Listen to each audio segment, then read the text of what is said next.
This is the water dispenser that sits on top of the water dispersion screen that sits on top of the shower head for the decent espresso machine.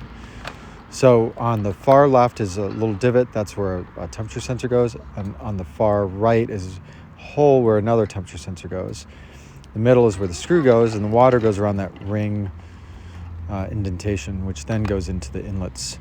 However, I noticed there's an issue with this because if you're working at a higher temperature, the water or steam goes into the inlets nearest, and I believe this is what's causing the flow to enter the basket to the left a little bit sooner, which causes a chain reaction in terms of a channeling that just keeps going and getting worse throughout the shot.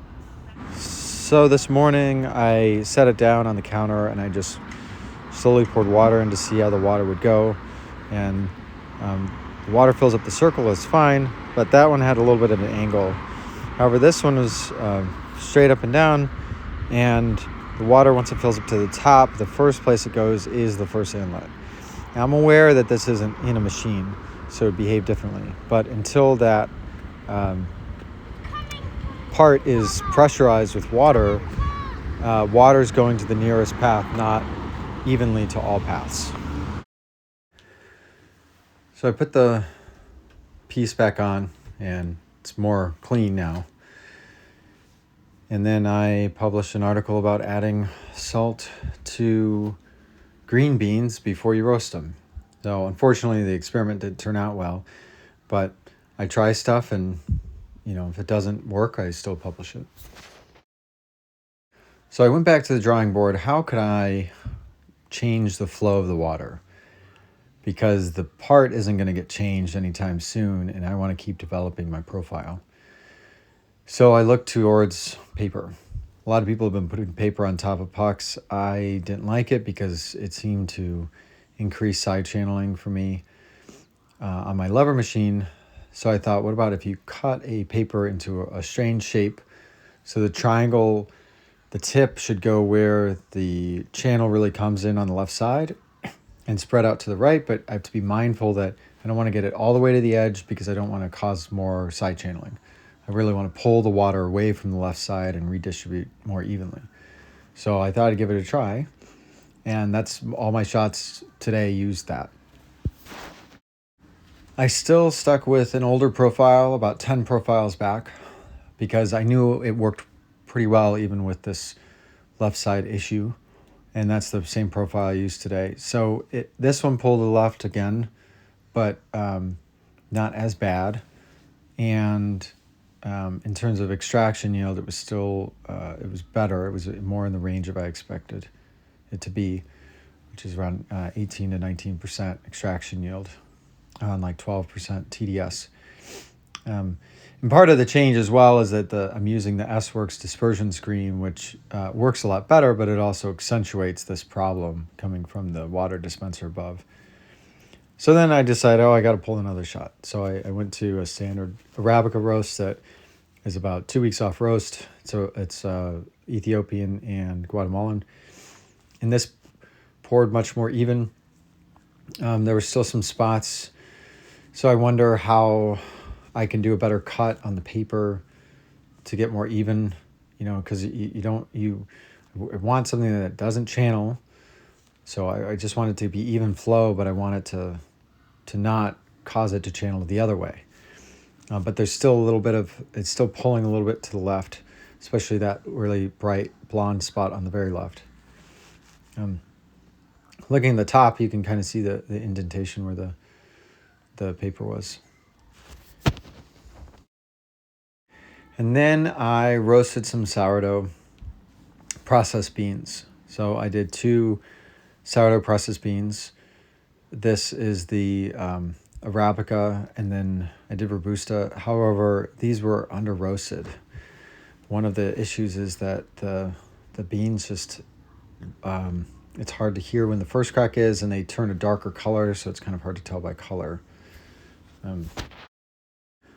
So the density was too high, so I threw them back in the roaster and did it again. I figured either way, if I if I don't re-roast them, they're going to be under-roasted and they're going to have problems making good shots. And so either I'm going to have that problem or I'm going to over-roast them. So I threw them back in, and I got much more even result. I think it's just challenging roasting these kind of beans. The other challenge with these sourdough processed beans, these are the Robusta beans, I believe, which again I under roasted, is that they have a lower density than other beans, but they seem to have a higher moisture content. So again, I struggled. I didn't like the result. So I roasted these again. But the problem I ran into was, how do you figure out when to stop the roast? Because it was really hard to hear the first crack. In fact, this is when I was sitting outside roasting and realized I could just put in my AirPods and turn on the noise cancellation, and I'll hear the cracks easier because the cracks are high frequency and they don't get through the noise cancellation. So I also took images. So I took a picture of the window at the start, and a couple times because I could see how big the beans had grown, and I used that as an indicator. So again, these came out better. I don't know if I went too far with them, but we'll find out in a week. Then I went back and pulled a double because I've been using the S-Works dispersion screen. What used to be 22 grams going into a basket has been reduced to 20 grams because there's less headspace, which I think has done better for me. This shot came in more even, but the grind was a little too fine because the shot had to run a really long time versus other shots. So I really prefer the filter to be covered within about 10 seconds and to end pre-infusion after 30 seconds and let the shot run no more than 40 or 45 seconds. That's been my best results on the Chem Express and also the decent with some of my other profiles. But I don't usually get as high of extraction rate. So this, again, I'm in the right range for extraction rate. I think this one was like 18%, but you still have that blonding. You see that heavy blonding on the left, which is this channeling going on. So tiger stripes aren't necessarily an indication of a good shot, at least certainly major ones. So this is just the piece afterwards. And then from the bottom of the puck, everything looks pretty clear, no major issues that I saw. So I was like, hey, let's do some staccato. And so I pulled the same shot. I ground it a little coarser. The steam really came out on this one. But I messed up. I misaligned this piece of paper in there. So it caused more water to go to the top, like away from the camera instead of the right side.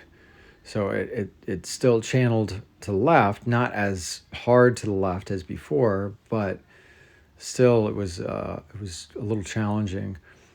And I ended up with a 16% extraction yield on 11% TDS. So it was still a good shot to drink. It just wasn't at its highest potential. So, and then this is the orientation of that top filter. More to come tomorrow. The focus of today was figuring out how to use a cut piece of paper, or paper filter rather, on the top. And I usually don't use a paper filter on top because on a lever machine it encourages donating due to side channeling. But because I found this problem with this water dispenser where it's coming in on the left more, I started looking at, can I cut a paper filter, maybe not cover the whole filter, maybe just part of it. So that's what this is. And this is my Robusta shot. This is a Robusta from September 22nd. It was treated with humidity for a week, which added about 3% moisture. And the shot comes out nice, which this is to be expected. It cooled pretty quick. So one of the things I have noticed is by when I had a large amount of channeling from the left side, the coffee was actually hotter because the water was hotter coming through. And as I've gotten more even coffee, the coffee coming out is cooler. So this went so well that I pulled a double shortly afterwards using this filter, which I'll show you in a minute. And it looks like a little rabbit. And the coffee came out different. It was a lot slower. Now it's coming out a little faster on the top instead of the left side, but I was able to slow this down, and it's coming out enough of the other spots that this amount of channeling wasn't too bad. And this shot ended up being like 16% TDS at 21% extraction yield, which is ridiculous. I mean, and that's what I'm aiming for. I'm aiming for like 20% TDS and 20% extraction yield. At the top here, this is the top of the puck, you can see it's like kind of sparse right there. It looks like kind of coarser. That's a sign of channeling from the top, because as you start to channel more, it shoves some of the finer particles down, which does cause some localized fines migration. From the bottom of the filter, there's some splotches, but nothing major. My next shot, I used my newer profile, again with this weird paper thing, and I got really good extraction. It was even. There was still a spot at the top that was coming in a little bit faster, but I have something to work with. I have some directionality on where to go, and I'm getting good readings from my taste sheet and my extraction yield and TDS from the refractometer. So I'm just really excited today because I haven't had this strength of shot in a bit, as I've been doing a lot of experimentation with the decent. So this is what it looks like. Looks like a little rabbit. So I'm testing out some new stuff, seeing if you should have someone that's completely circular all around or like a star. I'm not really sure. But when I remove this, we can take a look at the top. Right above where the paper filter was, towards the top and just a little bit to the left. It looks a bit coarser, which again is a sign of a bit channeling. And that's, as you could see in the video, in the top, it was blonding quite a bit. But that's okay. What's great about this is I can visually see an indicator that tells me what's going on, and that's more important at this point. So then I decided to pull a staccato shot. And this was using the shimmy by Fellow, and followed by the 500 micron screen from Groove to get the 3 layers. The shimmy just goes a little bit faster for the finer layer. It takes about 5 minutes to prepare, to sift and prepare the shot. So this one channels at the top again. I think one of the issues is I'm using the paper filter at the top of the puck, and for a staccato shot, I really should use it at the top of the fine layer, because that's really where the channeling is occurring. Like in the coarser layer, coffee's just going everywhere because there's not much to stop it. I wanted to know better what was going on in the water dispenser, which comes before the water dispersion and before the shower screen. So I took the piece out and I put water into it using a little pipette. I was trying to have some controlled flow and see how the water goes around, and then eventually comes up into these inlets, these 6 inlets, which each have 2 holes, because I suspect this design is the cause of the water coming out on the left side more. The only problem is once you get to the top, which usually sits against metal, the water starts to come over the top. So this is a less effective experiment. So I wanted to redesign this experiment to better account for what's going on inside the piece, inside the machine. So I did this with a piece of tape. Now, tape may not be the best way, but we could do some tests and just see what the results are. So I put a piece of tape over, I cut a hole in, and instead of using water, I used milk. Well, diluted milk. So put a little bit of milk and then water to get a white water to go through this. So this is slow motion video just showing the path of the water as it goes around. And the theory is that the water will go around the path and not into any of the inlets. And then once it starts going into the inlets, because it's a pressurized system, it will go in evenly. And this assumption holds once it reaches a pressurized system or a steady state. For the transient state, which is what I'm looking at right here, it may act differently.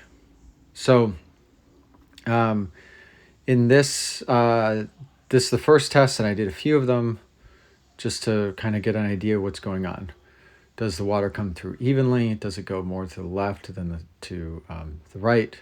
So in this case, this is oriented towards the machine. So if you're facing the machine, this piece sits in the same orientation. So the left side of this is the left side of the filter basket.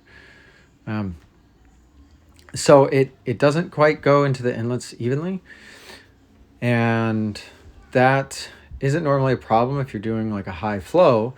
But if your profile starts off with a low flow like mine does, you'd have problems. My profile starts off with a low flow and slowly ramps up over 10 seconds to a flow of 1 milliliter per second. But I also use a high temperature. I max out the temperature. So one of the things that's also happening in here is that as the water hits the atmospheric pressure, it's going from 105 C to steam.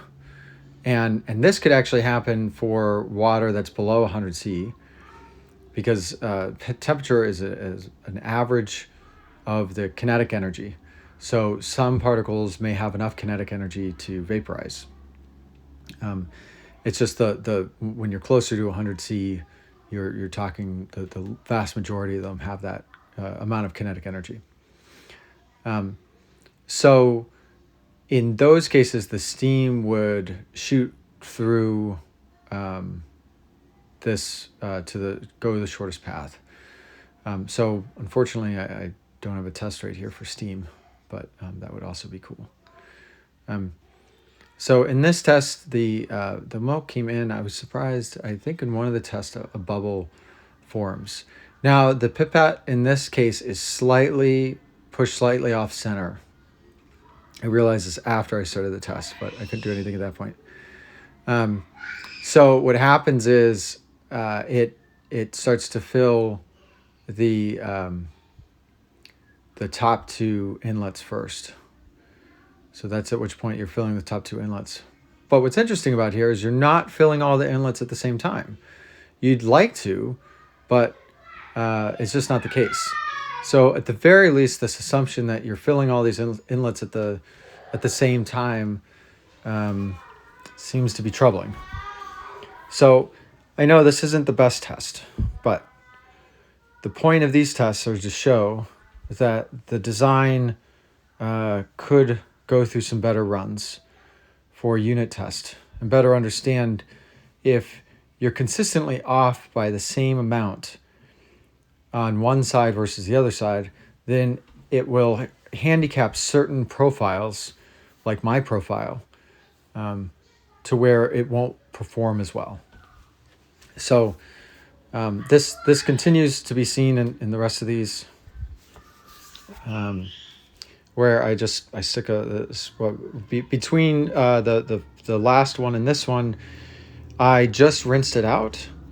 In the previous ones, the piece was dry inside, but typically in the machine it's a little bit wet, so you're not dealing with some of the surface tension of dry surfaces and coming in contact. So I just try to recenter this just a little bit to make sure I'm as center as possible. And again, I'm using a pipette. I'm not using what is used, the actual metal piece that's used in the machine.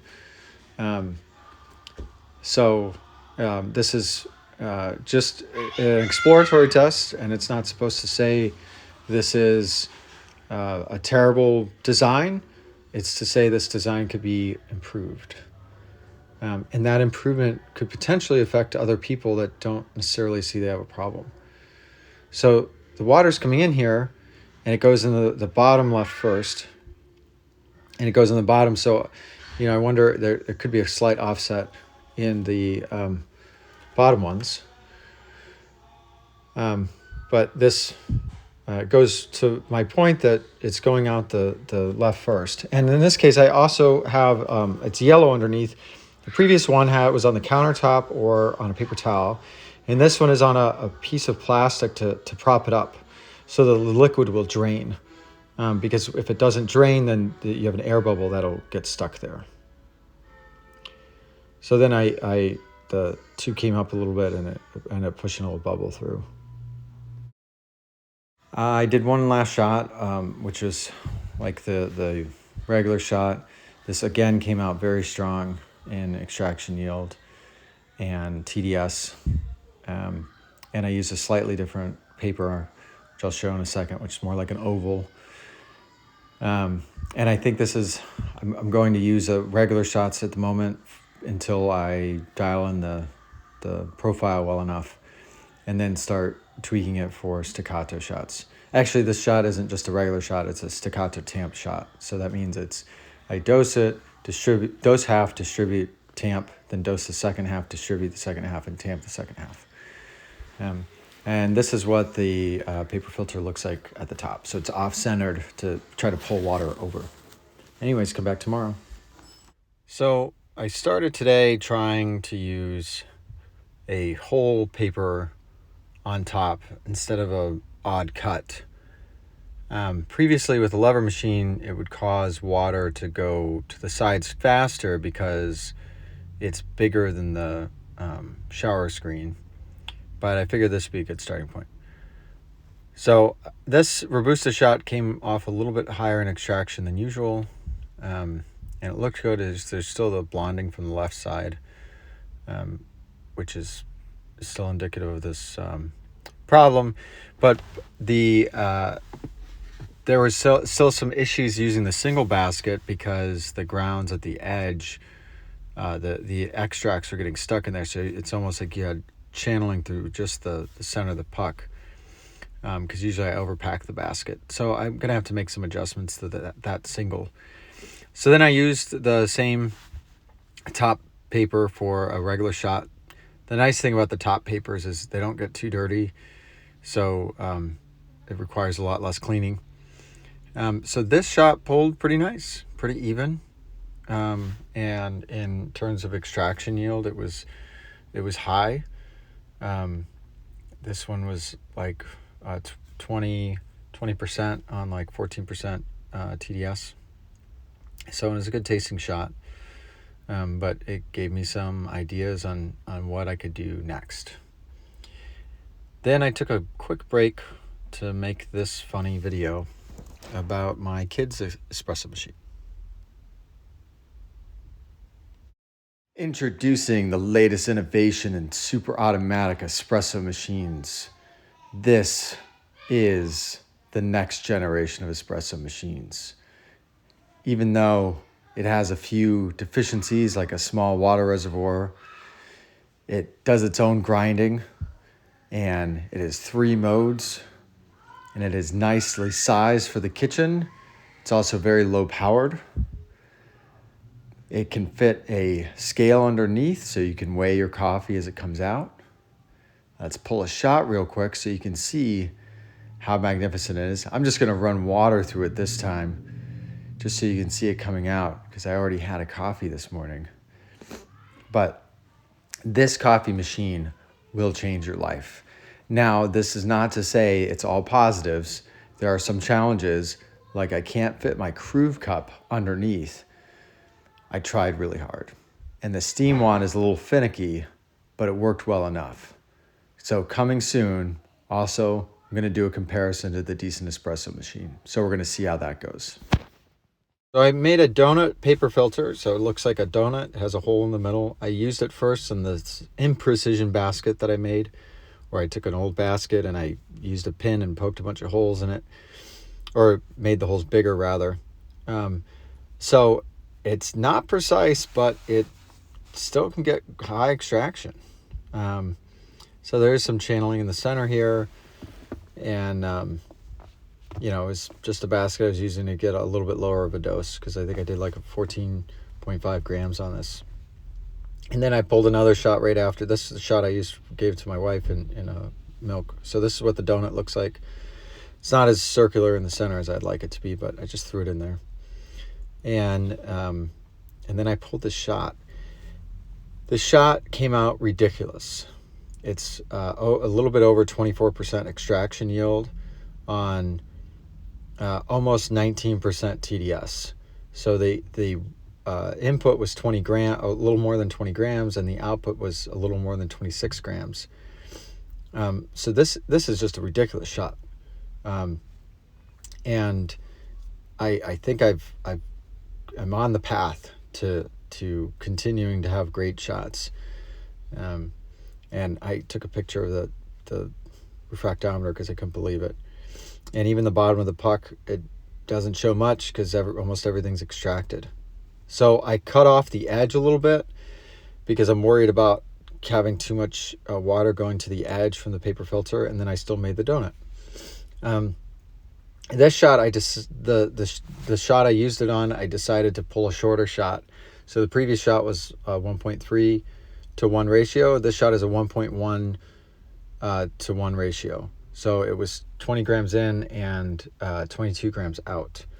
And I ended up with 17% TDS, which gave an extraction yield of around 19%. So what's crazy, though, is if you have a really high extraction yield in that low of a volume, the strength just shoots up. So it's hard to describe to someone what that kind of shot would taste like. You know, because if you backed off a little bit, you did a little bit short of a shot, you could have 18% TDS at 18% extraction yield. And it's just ridiculous. So more to come as I continue to develop this profile and this technique. I was excited for today because of the top paper filter design I've been working on. But I pulled a smaller than normal Robusta shot. This one was just 7 grams, which actually fits in the 7-gram basket. I felt more comfortable with it because I have less headspace since I used the S-Works water distributor. It ended up with 19% extraction yield for a 1.6 shot ratio to 1, but it could have done a little bit better.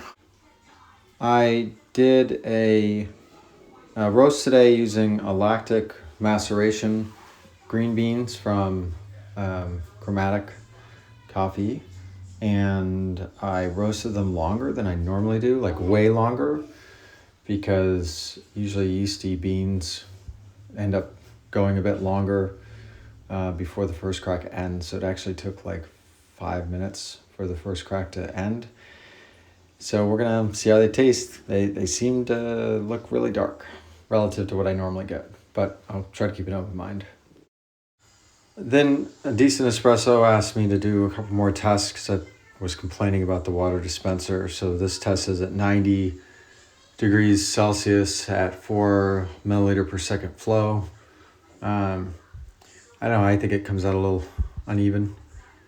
So then I did another test at the same setting, and I ended up doing 3 more tests, but I didn't really like how, you know, the start of it is a little uneven, and the problem is a small unevenness at the beginning kind of sets off a snowball effect later on because of how extraction works, and how when you extract higher in one spot, that's where you're going to end up with channeling.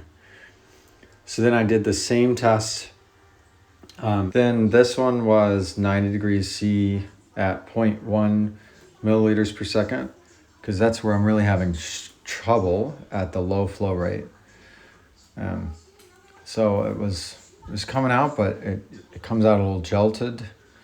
And part of the problem with this test is that you're also contending with water tension, holding the droplets there. So it's challenging to see how much flow is actually coming out when it's in contact with other things. So then I turned it up to 96 Celsius because I wanted to see what a higher temperature profile would do. Now I usually run at 105 Celsius, but 96 is kind of like the accepted temperature max of espresso machines. So again, this has some, it's kind of jolted and uneven. Now it looks like it's coming more out of the right, but there's some issues. So then I just increased the flow rate here to 1 milliliter per second to see how that would do. And it seemed to, have different problems. So it's just interesting to explore the machine in this way, and it's a useful test you can do on your own at home with a slow motion camera.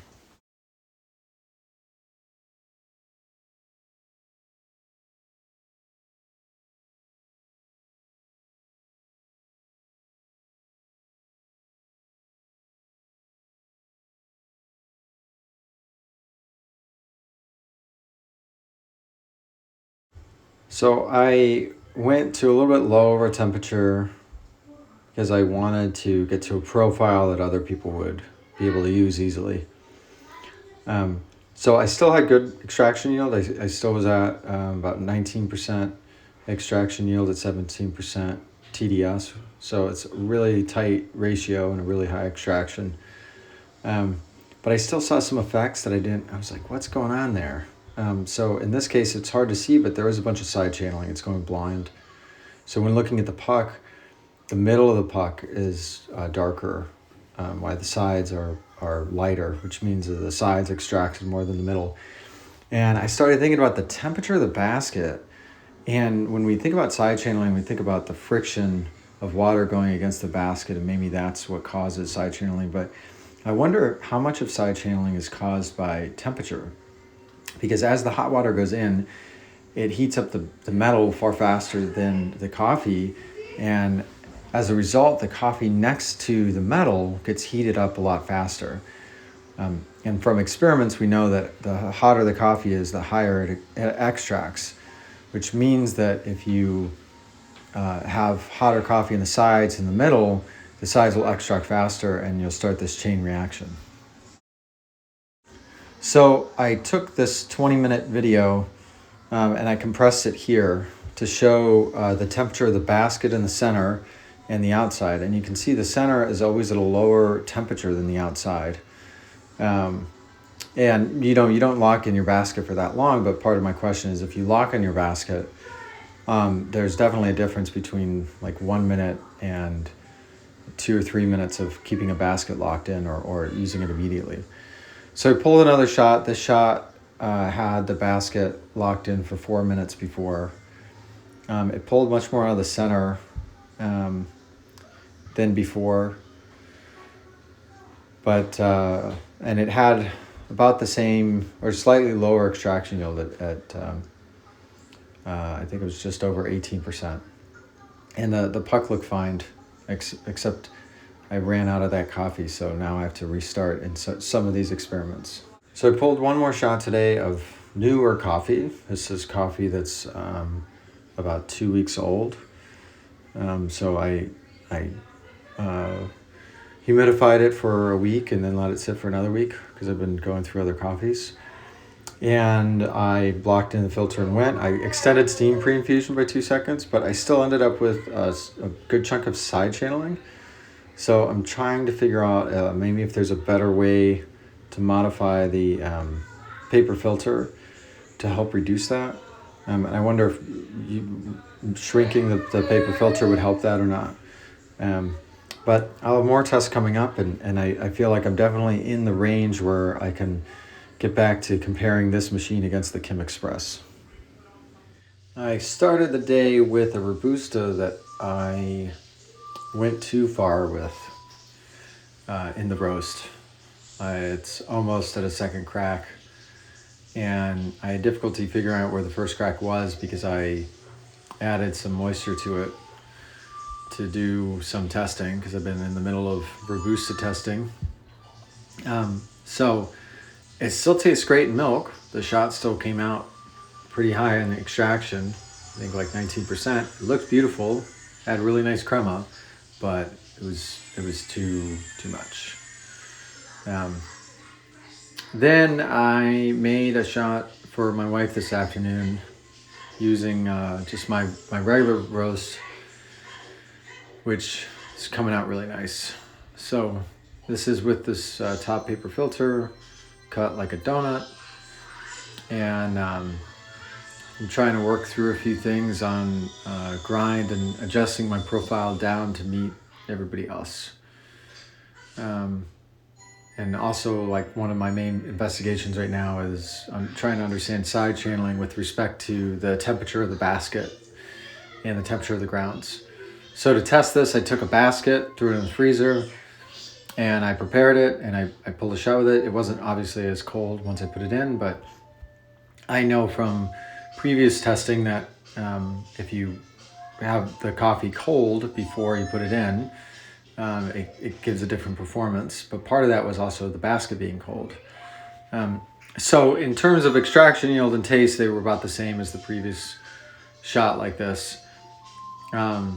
So I want to do another test where I throw this in the freezer. As you can see, it still has a donut in the middle, so it's still water's still coming out through faster on the sides. But the theory is that the basket walls heat up the basket, so you can see channeling on the donut area there. So the theory is that the sides of the basket heat up faster, and they heat up the grounds around them, which allow them to extract at a higher rate, which then causes a cascade effect of channeling through the sides. So this is another shot. I think the only change here is I adjusted the boiler resting temperature to 99°C instead of 90°C. So just doing some background tweaks, trying to make sure it's okay, and then I'm gonna go through some profile adjustments and see what I can do. But I wanted to better understand this temperature business. So I took the spent coffee from previous shot and I put it into a basket. I put this basket on top of a mocha and turned on the flame, and it was insane.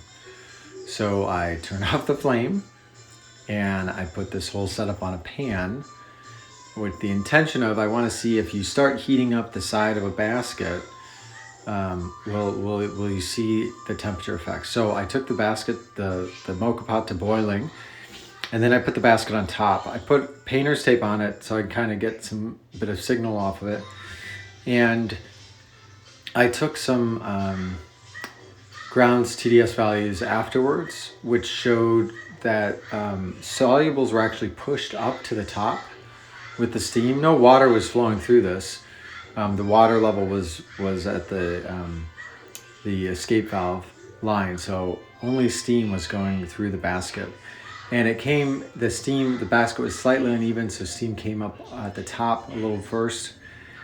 And you can see how the temperature flows out across the basket. So I just let this run.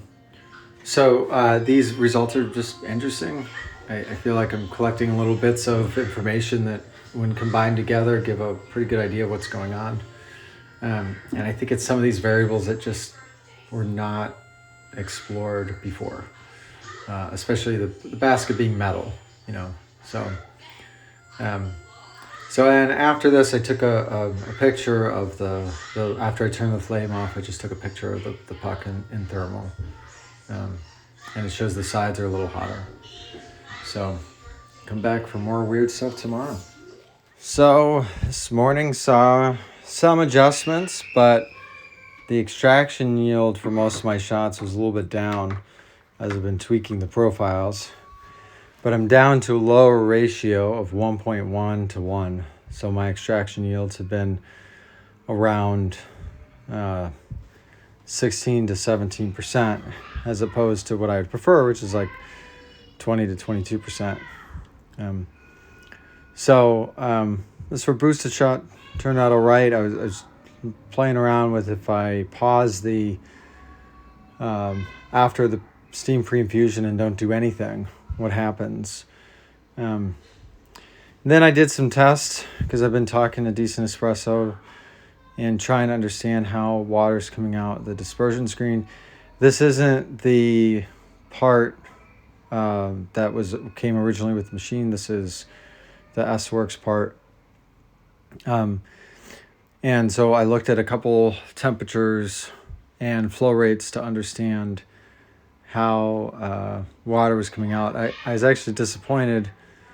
I don't think it's S-Works, dispersion screen that's or diffuser that's the problem, because I think this is the same one as or similar to the one before. It just has more holes. But in all of these, it just didn't hit the same way as I thought it would. So for the lower flows, I did two temperatures, 90 degrees Celsius as more of a standard of what everybody else uses. And then I went to 96 because still 96 is a place where a lot of people would have the temperature, even though I actually go a lot higher than that. But even at these two temperatures, water's coming out in a bit different way. And I'm aware that part of the issue is there's no back pressure. But at the same time, if it's not coming out even here, how would it come out even if there was back pressure? And is there any effect on the transient state? Because if it comes out really fast at the beginning, then you have this cascade effect that I'm trying to avoid. So it's coming out a little bit faster. It starts off sort of even, but uneven on the right side, and then you have some issues on the left. The water, because of surface tension, is bunching up by the sides. So I wouldn't expect that as much, but it's the sides end up really pulling the water. So once the coffee all makes contact with the shower screen, once that shower screen is full, I could imagine this would be less of an issue. But until then, you could have this problem, this unevenness. So you can see it pulsing because it's the pump is trying to pulse out water at the desired rate. So, and then I have one more at 90 C at the same flow rate, which again is like, I shouldn't say disappointing, but it's it clearly shows that there either something more needs to be done or some better testing needs to be set up to unit test this kind of stuff. So I'll shut up and let you watch the last one.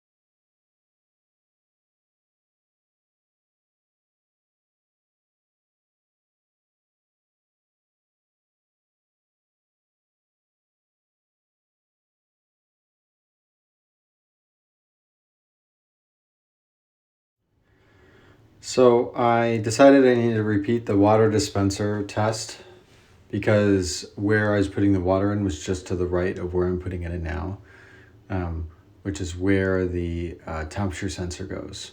So I redid this test using diluted milk because I want to examine two problems I have with this design rather than a more like spider design.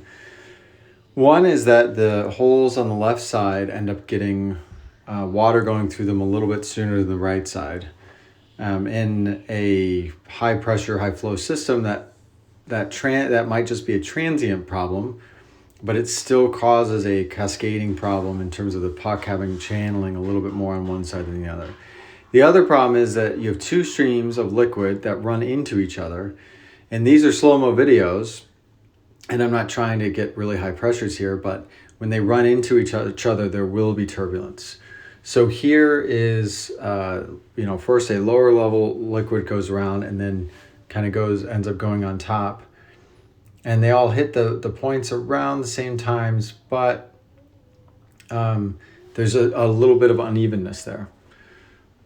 So that was actually a little less concerning than what I started to see later in these tests. And so I just pushed a little bit more, tried to put more milk through there, but you're starting to hit some like pressure issues. So this puck is sitting on top of a little piece of plastic so that the liquid can go right through. But here is an interesting point. An air bubble ends up inside of here. And so it's interesting the effect that this air bubble has, because it could cause a problem if a bubble gets in the system, which could happen because you have a pause, or you have some amount of steam, or you have an air bubble come back up.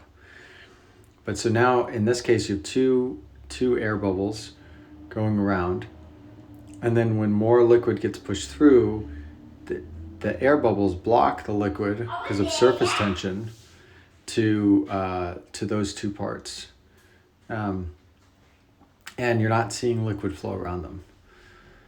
So I don't know if that's happening in the system at higher pressures. I don't have a test rig to design for that. This is simply a test rig to try to understand where how this is functioning at a very basic unit test.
So in this next test, I was actually just trying to flush the system with water. But what's interesting is because there's already a substrate in there, you can actually see where the water goes to first. And maybe it's because of the air bubbles, but the water ends up going to the holes on the left first before the holes on the right, which again comes in the mind of, are there bubbles in the system that are causing problems?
So after the filter was flushed, I put more of the milk solution through, and I had similar results as before.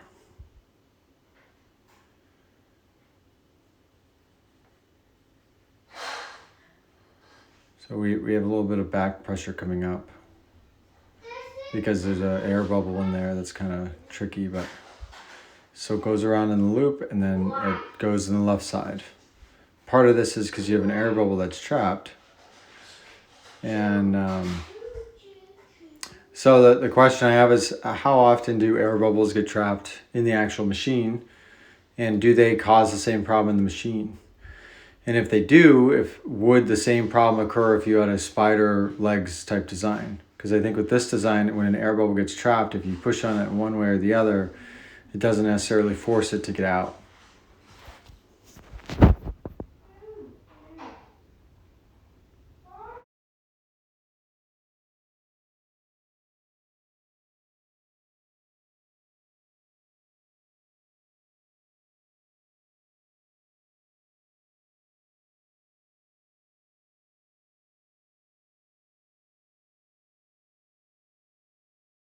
So I went back to pulling my standard double. This shot had steam pre-infusion at the beginning, and then it backed off for, I think, about 8 seconds to just where it had no flow.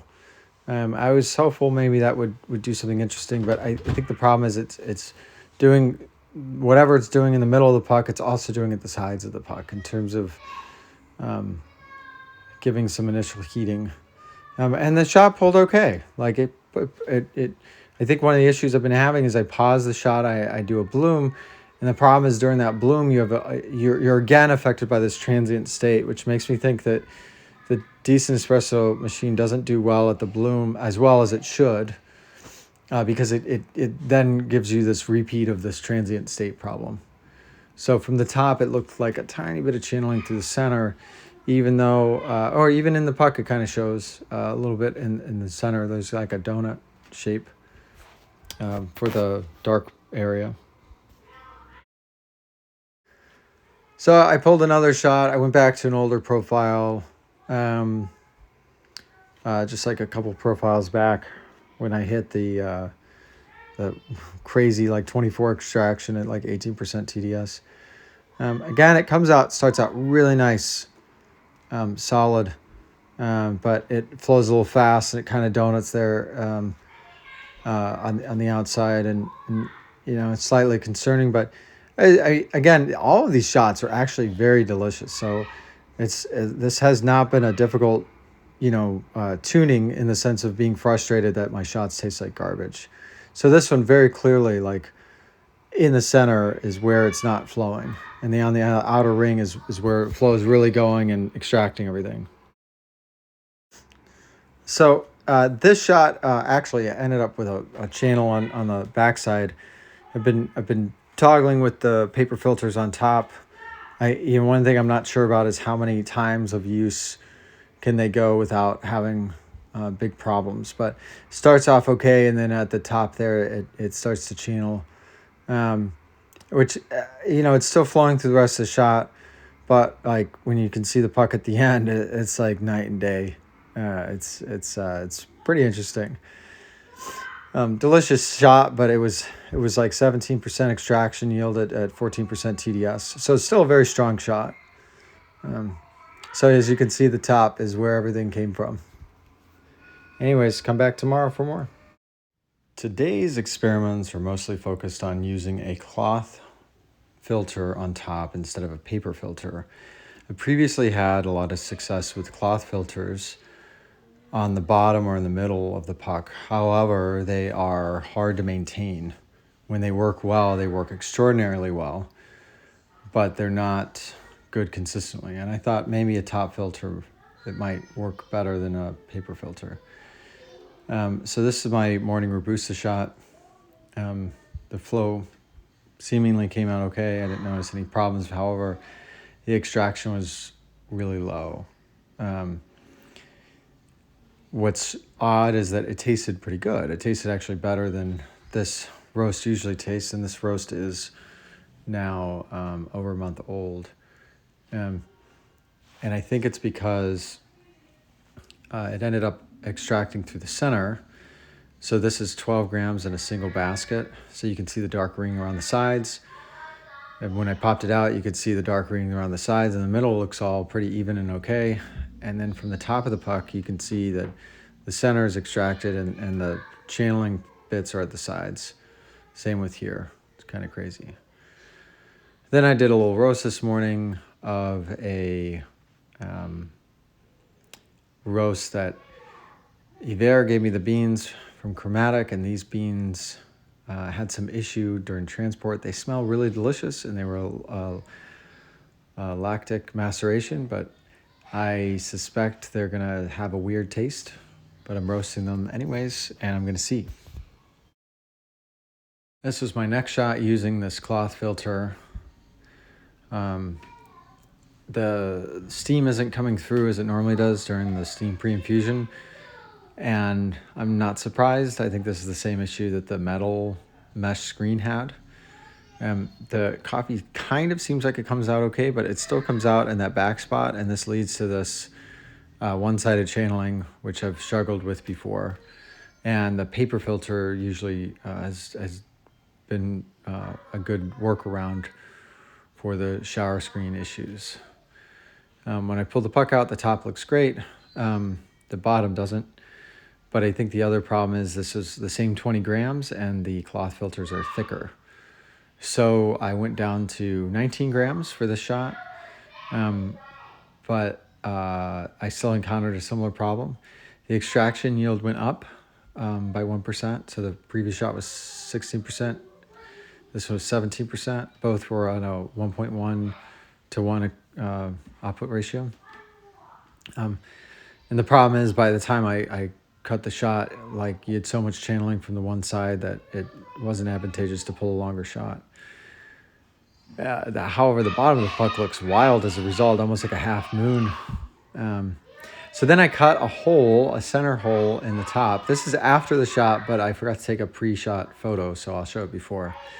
So this is like the donut shape that I've used for paper filters that has seemed to be more effective than a full paper filter across. However, I didn't see that. I still saw this massive amount of water comes through the left side and causes channeling. And again, the extraction yield wasn't that great. Luckily for all these shots, the roast is really good. So like I'm not killing myself drinking shitty coffee. It's either great shots or even better shots. So again, there's a weird extraction pattern here where there's like a large chunk to the right that's unextracted, and then like an island inside this part that's extracted or even over extracted. So I guess the paper experiment kind of failed, but that's okay. That's why I do experiments to learn, and if you don't mess around, you won't find out. Come back tomorrow.